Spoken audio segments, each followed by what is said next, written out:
I'm Jen Taylor Skinner, and this is the Electorette. During the holidays, I spent a lot of my time waiting. Waiting in line at the grocery store, waiting at the post office, waiting for Santa. And when I have to wait, I need something to do. So what I typically do is I listen to podcasts. But here's the thing. I listen to other people's podcasts. And I avoid listening to my own podcast. I know that's crazy. Frankly, I don't like the sound of my own voice. But this year I thought, Jen, be brave. Listen to yourself on your own podcast. So I started listening to all of the episodes, starting with episode 1. And I'd have these moments where I'd say, oh, that was a really great moment, or that was a really great point made in episode 5. So I decided to pull together an Electorette Redux episode, a collection of my favorite moments from 2017.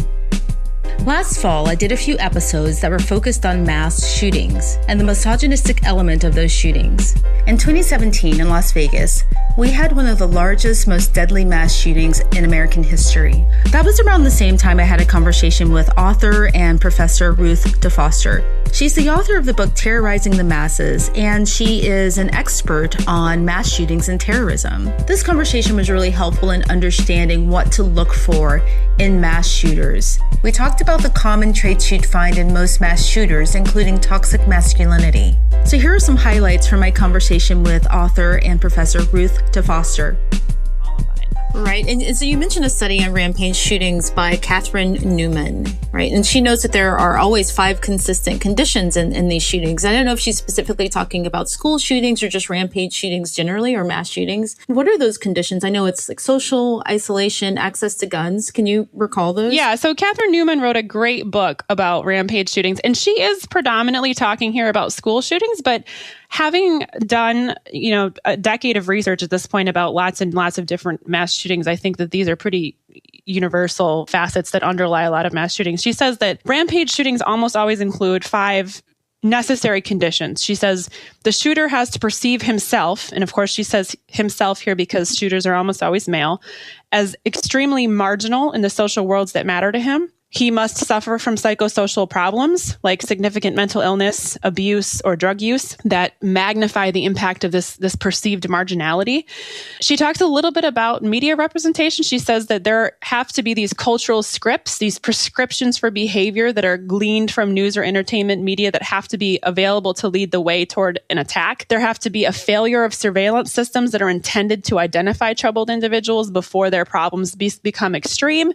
And then finally, gun availability. The fact that, our gun laws in the United States are clinically insane. That underlies almost every mass shooting. All right, so what does she mean by media prescriptions? Well, this is partly what I argue in my book, too, that she's saying part of the reason that these shootings are increasing in frequency is because they garner so much media coverage. So there's this chicken and egg problem where if you are a man who has significant psychosocial or emotional problems and who has decided for whatever reason that committing a mass shooting is a way to sort of cement your masculine status as a powerful man, it's very easy to find examples of other men who've done this in the United States and to find these cases where these mass shooters have specifically, very deliberately applied media considerations to their shooting. You think about Cho Seung-hui in 2007 at the Virginia Tech shooting. He mailed a media kit to NBC News in between the 2 shootings. He created this kit with video and photos and a manifesto. Elliot Rodger did the same thing at Isla Vista. The Charleston shooter, Dylan Roof, had an entire website that he'd created with all these materials in his manifesto. So increasingly, you're seeing these shooters who are creating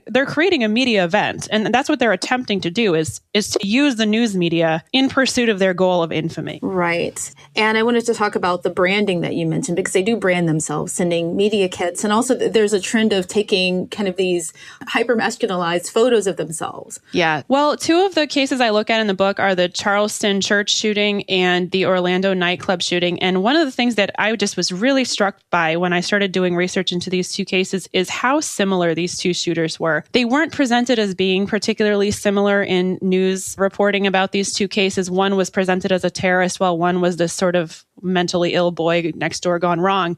But they're both these very young men in their 20s who self-radicalized on the internet. And who, when you look at the photos they took of themselves, both clearly felt emasculated. Like they felt that they had had been denied some vision of like prototypical or powerful masculinity. They took these photos of themselves glowering into the camera. They took these photos of themselves where they're flexing and they're very carefully not smiling, of course, in any of them, where they're holding weapons, where they're approximating, they're copying these images that they see in films and in TV shows and in video games of these men who are adopting this incredibly bulky, powerful, hyper-masculine vision of what power looks like. And for both of these young men, they both had significant problems with drugs in the run-up to both of these shootings. They both had problems with women. And they both had issues in school where they had lashed out with violence because they felt as if they were not being taken seriously or that they had been sort of emasculated or picked upon by other students, or that their manhood had been questioned. There just was so many similarities. And when you look at the photos that they took of themselves, it just becomes really clear that they were trying to sort of play this part, and they felt that they'd fallen short of this standard.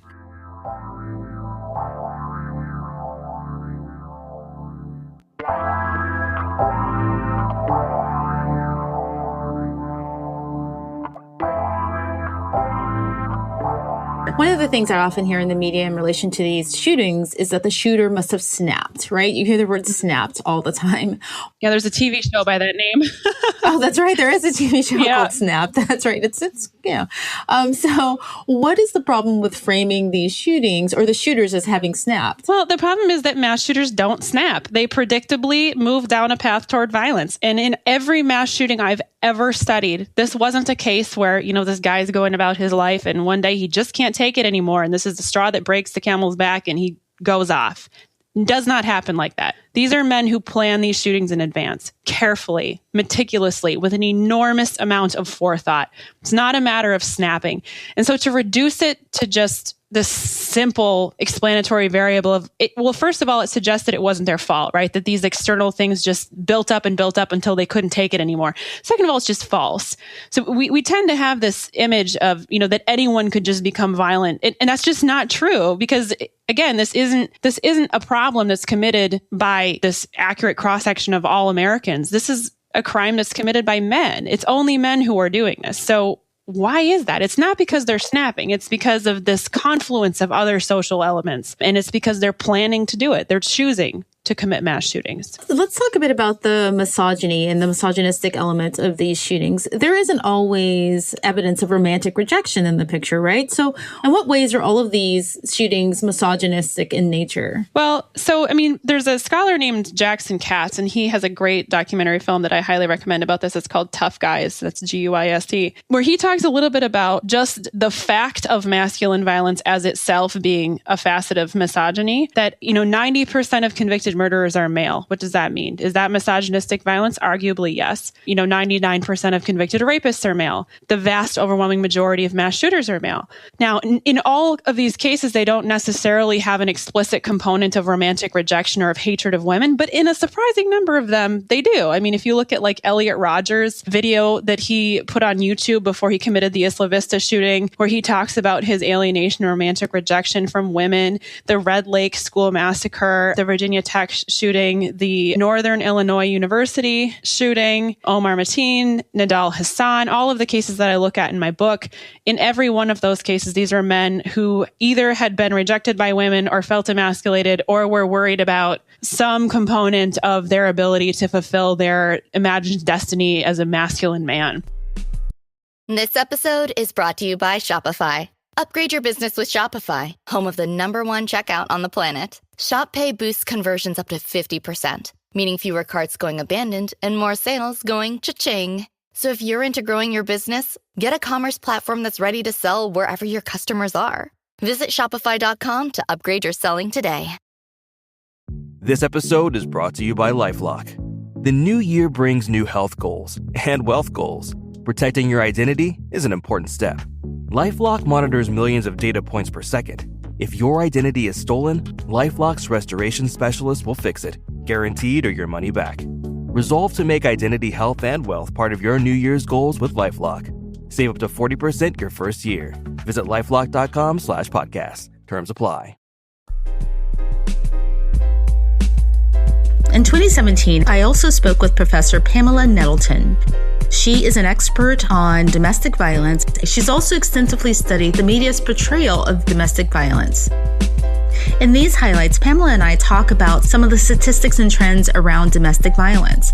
So here are some highlights from my conversation with professor and author Pamela Nettleton. So you wrote an essay, which is a part of the collection from Dangerous Discourses, and it's about media coverage or magazine coverage of women who kill their abusers. And I was reading through one of your essays, and I was kind of stunned by the numbers comparing violent crimes committed by men in comparison to violent crimes committed by women. One of the statistics that stood out to me was that 1 in 4 women have either been beaten or killed by their partners. Is that? No, that's true. It's a really ugly statistic, and it usually gets a good gasp in a college classroom. It's hard to believe that, particularly if you are young enough that you haven't been out in the world for very long yet. The statistics are brutal. The CDC, National Crime Statistics, and various government and private commissions on intimate partner violence tell us, first of all, that if a woman is beaten or killed, it is almost always who she lies down next to, always boyfriend or husband. The stranger danger is not really so accurate for women. If you're going to be beaten or murdered, it's going to be somebody you know. And nearly 1 in 4 women, sometimes it's 1 in 4, sometimes it's 1 in 3 point something, are beaten or killed by an intimate partner. Beaten can be maybe a one-time occurrence, or it can be a chronic pattern that escalates and results too often in death. And the suspicion is that number is low, because most victims of domestic violence, we guess from what domestic violence victims say, do not report it. Another very troubling statistic, and this drives my research, is that intimate partner who is doing the violence is overwhelmingly likely to be male. Men commit 100% of the rapes, 92% of the physical assaults, 97% of stalking against women, and against other men. Men are perpetrating 70% of the rapes, 86% of the physical assaults, 65% stalking. So what we get out of this is that we have got a culture that supports male violence, and something is amiss there to do. That you're right. And I think one of the things that you mentioned in the essay is that women who do strike back find themselves imprisoned. Does that also feed into the message that women are not, they may be a threat in the moment, but they're not a long-term threat? As soon as they take out their abuser, they're locked away, and society is safe again from this rabid woman. And now she's, been culled. Right. Oh, that's a good way to put it. We can't know how many women killers aren't caught or aren't tried. I mean, there could be women who are successful at this, and it's a really creepy thing to even talk about. But there may be women who do this and are not caught. We have to admit that. There'd be no way for us to know that. But what is in media coverage of this is she does it and she calls the police and reports herself, or she does it and 10 minutes later she's in a cop car, or she does it and the trial is imminent. There doesn't seem to be a big manhunt. She isn't on the run. That kind of stuff does not attach itself to this narrative. And what we also know is an incredibly high percentage of the women who are in prison for something. If women are in prison for murder, 90% of them were battered by the people they killed. That's who women kill. They kill the person who's beating them up.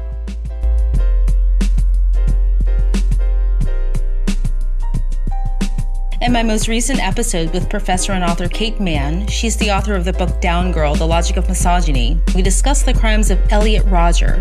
He was the Isla Vista shooter, and we discussed the misogynistic nature of his crimes, as well as some rather controversial analysis following those crimes. So take a listen. You talk about the idea of not wanting to utter the word misogyny, and wanting to stuff it back in relation to Elliot Rodger. And Elliot Rodger was the Isla Vista shooter. Yeah.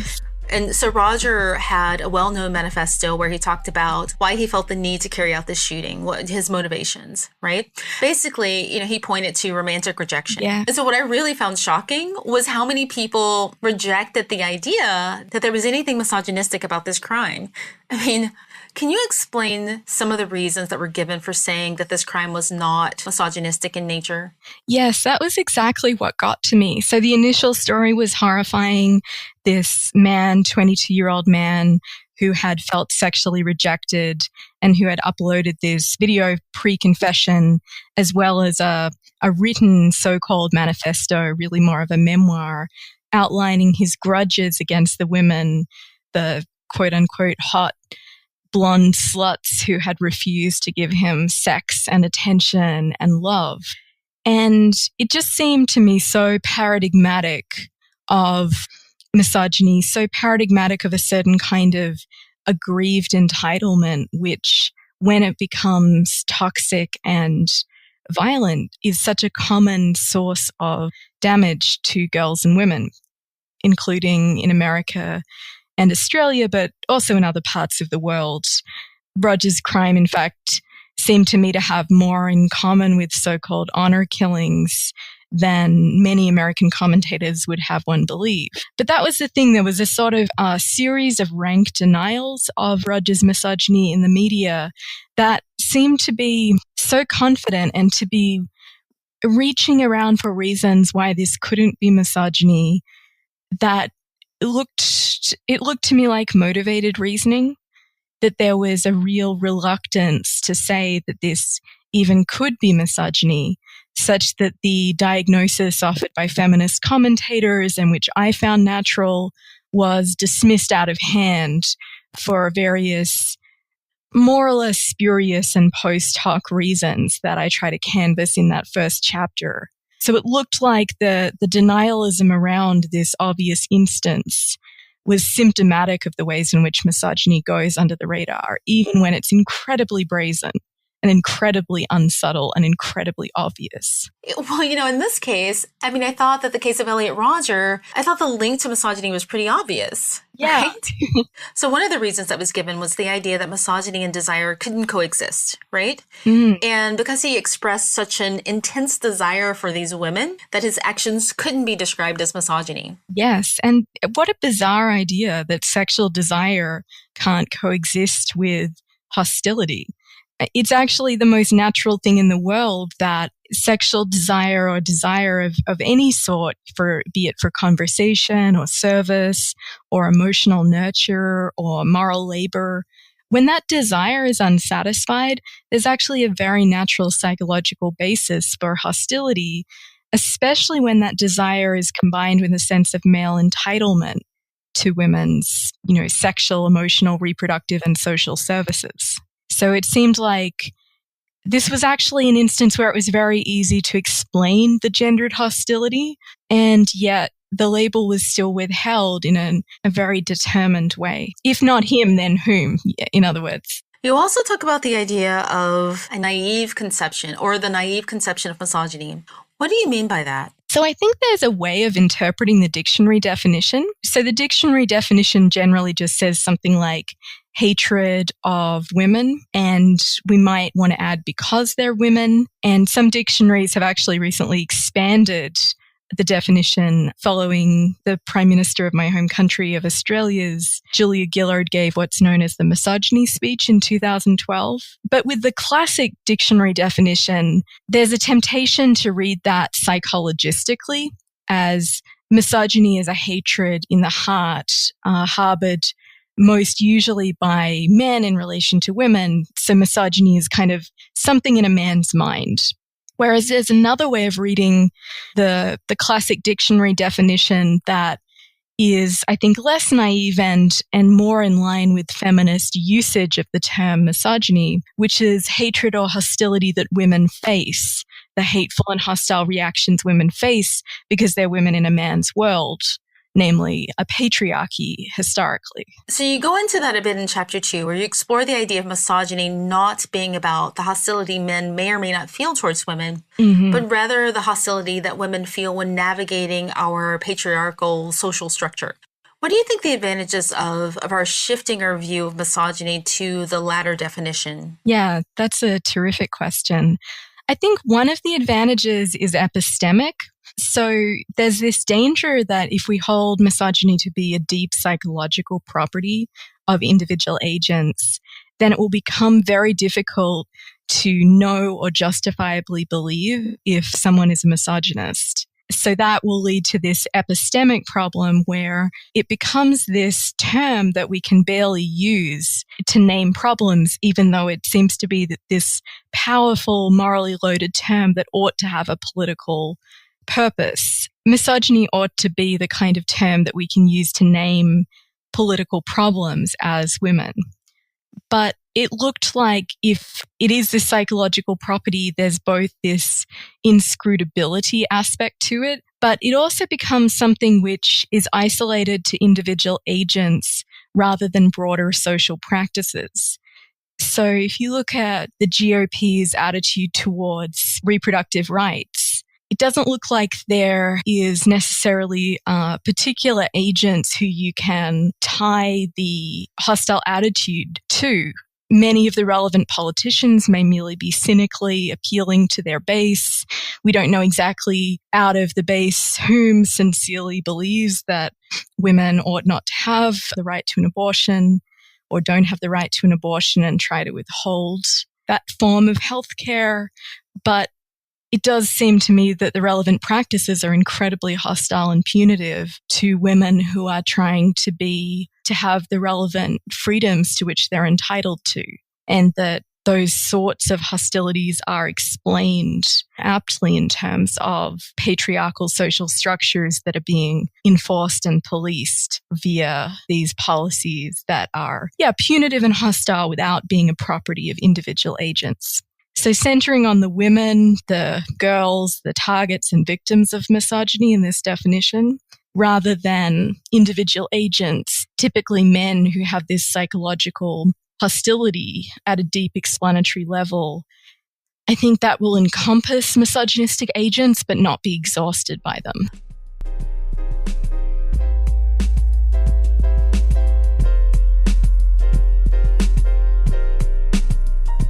Hi, this is Jen. I just wanted to take a moment to thank you. Yes, you, the listener. Thank you for listening to my podcast. You helped make Electorette possible. I'm just some person with, lots of questions sitting at my dining room table with a microphone that I found in my garage. And I mention that because I'm a really small operation and sometimes I'll make mistakes. So if you have any suggestions or feedback, please drop me a note. I'll try to respond as best I can. And I also want to thank all of the brilliant, passionate women who've agreed to be guests on the show. They've really helped me personally survive this, unprecedented time that we're all trying to struggle through right now.